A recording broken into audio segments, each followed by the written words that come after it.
si une correction est apportée sur les 2 ans à venir, les Sénégalais vont garder de bons souvenirs de lui. Alors, M. Paye, M. Diallo pointe du doigt le bilan immatériel. Ce régime a eu beaucoup de reproches par rapport à cet aspect.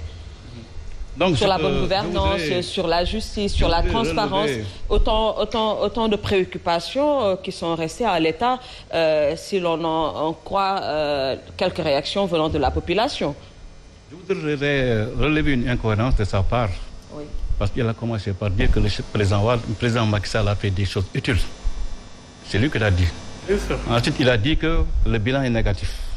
Donc, c'est incohérent de sa part. Pas incohérent pour faire des choses utiles, mais quand on fait le bilan, on va voir que ce qui est inutile est beaucoup plus important. Vous reprendrez la parole tout à l'heure, laissez-le terminer. S'il vous plaît, donc, il a parlé de valeurs, de bilan moral immatériel. Je crois que ce pays-là, nous sommes tous concernés. Notre comportement par rapport au bien public, notre comportement par rapport à l'argent, notre comportement par rapport à les infrastructures. Avant-hier au stade, pour des jeunes qui avaient des difficultés d'accès, ils ont commencé par caillasser le stade. Je crois que ces comportements-là, c'est d'abord au sein de la famille. Nous devons nous éduquer nos enfants et donner l'exemple en tant qu'adultes. Je crois que qu'est-ce que le président Macky Sall peut faire par rapport à des malversations? C'est de les traduire les auteurs à la justice. Et la c'est justice là où le bas blesse. Un exemple, oui. Les députés actuellement sont en prison. Donc la justice est en train de faire son travail. C'est un exemple éminent donc, de sanctions. C'est un exemple parmi tant d'autres. Voilà. Il y en a d'autres également. Parmi tant d'autres où les Sénégalais ont été vraiment déçus de la manière dont cela a été diligenté par le chef de l'État. Ce n'est pas un citoyen. Oui. Ce n'est pas un citoyen qui accuse, qui instruit et qui sanctionne. Ça, c'est le travail de la justice. Nous tous pouvons apprécier et dire ce que nous pensons. Parfois, ce n'est pas exactement la vérité. Ce n'est pas exactement toujours la vérité. Donc, laissons le président gérer. Laissons également la justice faire son travail. En tout cas, moi, je suis pour, et je crois que le président est dans cet esprit-là, de sanctionner tous les fautifs, toutes les autres. Et les rapports de l'OFNAC qui ont été transmis au procureur et qui ne sont pas suivis des faits. On a entendu la présidente de l'OFNAC s'en plaindre. Parce que les instructions sont en cours. Le temps de la justice n'est pas le temps de la politique. Laissons la justice faire son travail. Et au terme, nous verrons qu'est-ce que cela donnera. Je crois que c'est ça qui est mieux. On n'est pas le tribunal, on n'est pas la magistrat, on n'est pas le juge. On ne peut pas accuser une personne. Nous, je ne détiens aucune information pour dire que M. Diallo a fait ou n'a pas fait. Seule la justice peut instruire et sanctionner et condamner. Ce n'est pas nous autres. Malheureusement, il y a un link entre la justice et l'exécutif à travers le ministère de la Justice. Il y a une séparation des pouvoirs. C'est le système qui est comme ça. Mais je crois et que le maître des poursuites, c'est le procureur qui dépend du ministère de la Justice, qui est de l'exécutif. Oui, et c'est là où les politiciens brocardent le régime, disant qu'il y a une politique de 2 poids, 2 mesures. C'est le système qui est là depuis notre indépendance. Tout à fait. Cela n'empêche pas au procureur de faire son travail. Aucun procureur n'a les mains liées. Donc c'est une question d'état d'esprit, d'indépendance. Donc les gens doivent faire leur travail. Ils sont dans les conditions de le faire, ils n'ont qu'à le faire. Moi je crois que c'est ça, il faut appeler. S'il y a des cas où ils ne font pas le travail, il faut les rappeler alors qu'ils fassent leur travail. Mais on ne peut pas généraliser, dire que tous les procureurs s'asseyent sur les dossiers, ne font pas bouger le dossier. Non, c'est pas comme ça. Oui, alors en fait, l'incohérence dont M. Paye parle, c'est de son côté. Alors si on constate que la justice est lente, c'est déjà un bilan négatif pour le président de la République. Parce qu'il devait faire en sorte que la justice ne soit pas si lente dans ce pays, surtout quand il s'agit de questions politiques. Quand il s'agit d'autres questions... De dossiers à connotation politique. Effectivement. Par exemple, de dossiers à connotation politique. De dossiers à connotation politique, voilà. Mais les autres dossiers aussi, c'est-à-dire le problème de la justice dans ce pays, c'est un vrai problème. C'est-à-dire les tribunaux ne suffisent pas. Aujourd'hui, un citoyen ordinaire, pour se faire justice, va déposer plainte et souvent, il a tendance à oublier son dossier. Donc, ce n'est pas que les dossiers à connotation politique, mais la justice en elle-même est un problème dans ce pays. Donc, ça... Il y a eu au moins quelques réalisations avec la construction de cours d'appel. Effectivement. Voilà. Alors aujourd'hui, on est dans les constructions. Un bilan visible, on cherche. Mais le mal est profond. Déjà, quand on parle des procureurs, quand on parle de ce lien malsain entre ces pouvoirs qui doivent être séparés, c'est qu'il n'y a pas de volonté réelle aujourd'hui de les séparer.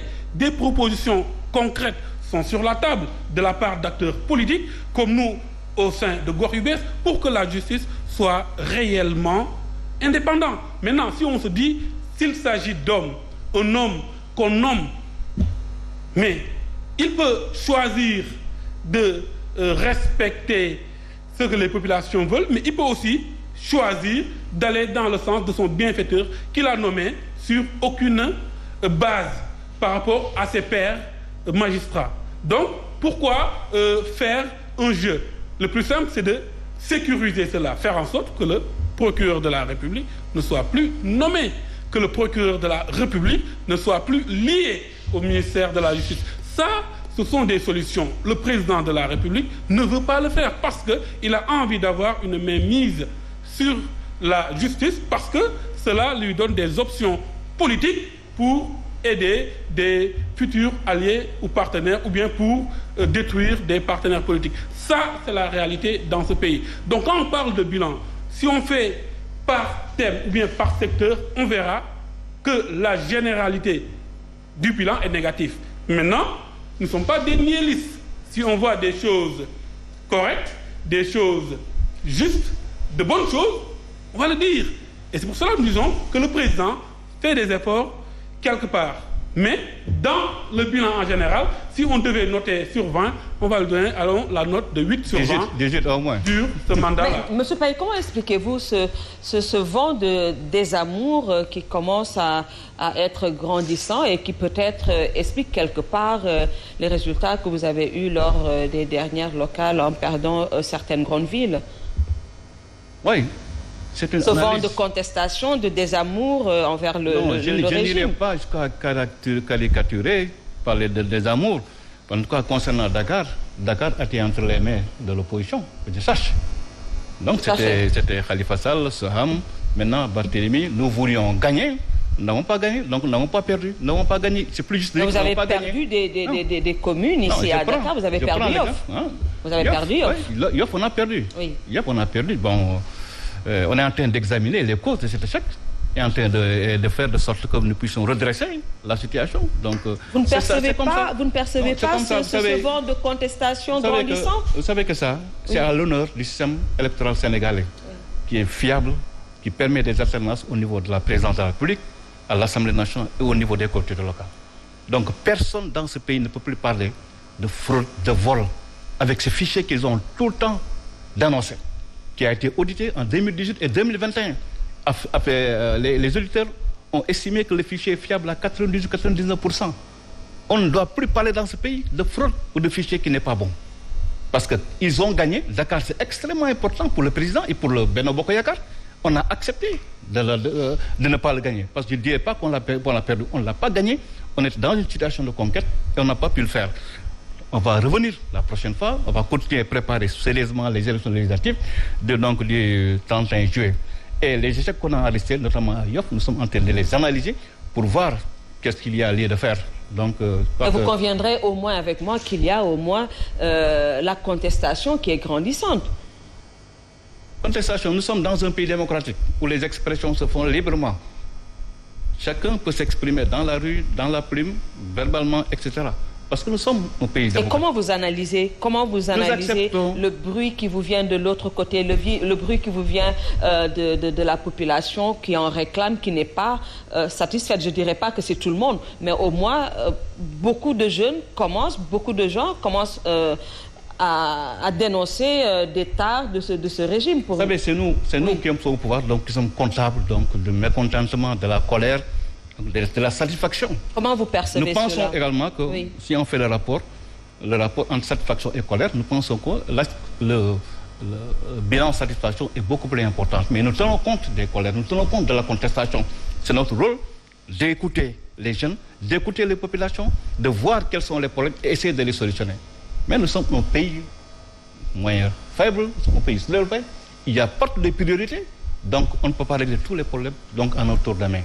Mais la préoccupation du président, de son gouvernement et de Benno Bokk Yakaar, c'est vraiment de prendre en charge de toutes les préoccupations donc, de la population sénégalaise et essayer de les régler. Alors si vous avez fait votre autocritique, sur quel levier il faut actionner pour un peu apporter des solutions?